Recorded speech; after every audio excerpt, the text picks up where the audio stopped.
Hello दोस्तों, मेरा नाम है ज्ञान चंद्रा। न्यू एजुकेशन पॉलिसी में किस तरह से हमारे 10+2 सिस्टम जो कि हमारा स्कूलिंग एज होती है उसको चेंज किया गया है, आज की इस वीडियो में हम बात करेंगे। ऐसे इन्फॉर्मेटिव वीडियोस और न्यूज़ के लिए सब्सक्राइब कीजिए चैनल ज्ञान चंद्रा। आप यहाँ दिए हुए सोशल मीडिया चैनल्स पर हमें फॉलो भी कर सकते हैं, लिंक्स आपको डिस्क्रिप्शन में मिल जाएंगे। तो जो न्यू एजुकेशन पॉलिसी गवर्नमेंट द्वारा बनाई गई है उसके लिए गवर्नमेंट ने काफ़ी लोगों से सजेशंस लिए थे।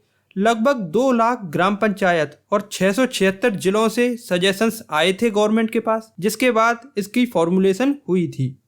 तो इसकी शुरुआत कहाँ से हुई उसके बारे में बात करते हैं।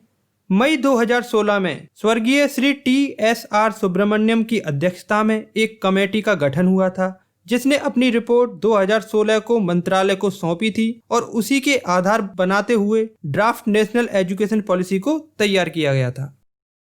इसके बाद जून 2017 में एक और कमेटी बनाई गई थी, जिसके चेयरमैन थे एक बहुत ही फेमस साइंटिस्ट डॉक्टर के कस्तूरीगन। इस कमेटी ने 31 मई 2019 को अपनी रिपोर्ट राष्ट्रीय शिक्षा नीति 2019 human resource and development minister को सौंपी थी। डॉक्टर के कस्तूरीगन का एक स्टेटमेंट भी सामने आता है, जिसमें उन्होंने कहा था कि सबसे मेजर चेंज जो इस एजुकेशन पॉलिसी में आ रहा है वो है 10+2 फॉर्मेट को 5+3+3+4 फॉर्मेट, वो एक काफ़ी मेजर चेंज है। यहाँ पे आप देख सकते हैं लेफ्ट साइड में दिया हुआ है हमारा ओल्ड एकेडमिक स्ट्रक्चर और राइट साइड में हमारा न्यू एकेडमिक स्ट्रक्चर दिया हुआ है। तो जो न्यू एकेडमिक स्ट्रक्चर है उसके अनुसार हमारे जो स्टार्टिंग के 5 ईयर्स होंगे वो होगी फाउंडेशनल स्टेज, जिसमें हम multi level play activity based learning करेंगे। उसके बाद आएगी प्रिपरेटरी स्टेज, जिसमें गेम्स होंगे, डिस्कवरीज होंगी और एक्टिविटी बेस्ड इंटरैक्टिव क्लासरूम्स होंगे। इसके बाद आएगी मिडिल स्टेज, जिसका मेन फोकस होगा एक्सपेरिमेंटल लर्निंग की तरफ in science, mathematics, art, social science and humanities. इसके बाद आएगी सेकेंडरी स्टेज, जिसमें होगा multi disciplinary study, greater critical thinking, flexibility and student choice of subject. इस स्टेज पर जो पहले एक रिजिड फॉर्मेट होता था कि आपको साइंस चूज करना है या आर्ट चूज करना है या कॉमर्स चूज करना है, वो अब रहेगा नहीं।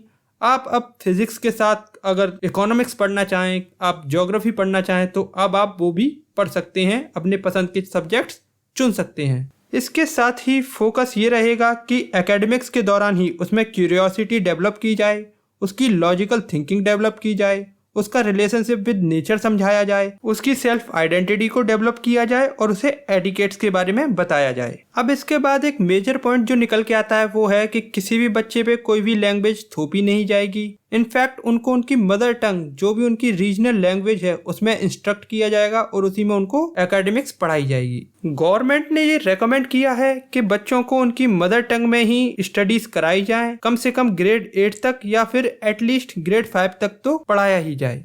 पर ये काफ़ी कंट्रोवर्शियल रिकमेंडेशन है, क्योंकि आजकल आप देखेंगे मोस्टली अर्बन स्कूल्स में और काफ़ी अदर स्कूल्स में भी इंग्लिश लैंग्वेज को काफ़ी हाईलाइट किया जाता है और काफ़ी सारे एक्सपर्ट्स का भी यही मानना है कि इंग्लिश जो है वो आज के टाइम पे एक वर्ल्ड लैंग्वेज के तौर पे उभर के आई है। इंग्लिश से वर्ल्ड लेवल पे काफ़ी सारे मौके मिलते हैं और ये बात एक हद तक सही भी है, क्योंकि अगर आपको वेब डिजाइनिंग सीखनी है, कोई भी नेटवर्किंग सीखनी है, तो इसमें इंग्लिश लैंग्वेज एक की रोल प्ले करती है। तो जो फाउंडेशन स्टेज है जिसमें होंगी 3 इयर्स ऑफ प्री स्कूलिंग और क्लास 1st एंड 2nd, उनको प्ले एक्टिविटी बेस्ड लर्निंग पे फोकस किया जाएगा और देखा जाएगा कि उनकी डेवलपमेंट ऑफ लैंग्वेज स्किल्स किस तरह होती है और उनका कोर्स भी प्ले एक्टिविटी पर ही बेस्ड होगा। और ग्रेड 6 to 8 के लिए एक 10 डेज का बैगलेस पीरियड भी रखा गया है, जिसमें कि लोकल एक्सपर्ट जैसे कि कारपेंटर है, गार्डनर है, पॉटर्स हैं, वो अपनी टीचिंग्स बच्चों को प्रोवाइड कराएंगे।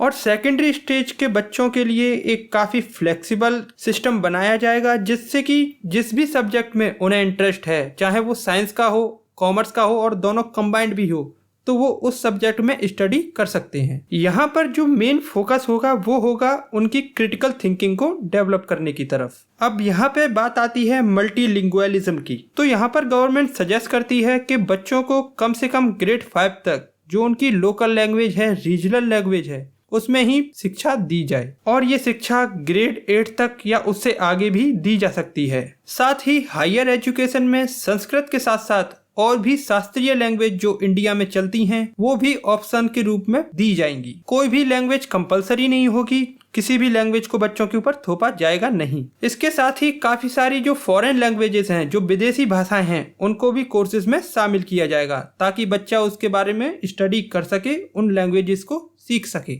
इसके साथ ही इंडियन साइन लैंग्वेज को पूरे कंट्री में स्टैंडर्डाइज कराया जाएगा और इसके साथ ही एक करिकुलम बनाया जाएगा उन बच्चों के लिए जो कि सुन नहीं सकते, सुनने में असमर्थ हैं। आज की इस वीडियो में इतना ही। हायर एजुकेशन पे इस सिस्टम से क्या फर्क पड़ेगा उसके बारे में हम अगले वीडियो में बात करेंगे। उसके नोटिफिकेशन के लिए हमारे चैनल को सब्सक्राइब करें और बेल आइकन को प्रेस करें। वीडियो देखने के लिए आपका बहुत बहुत धन्यवाद। आपका दिन शुभ हो।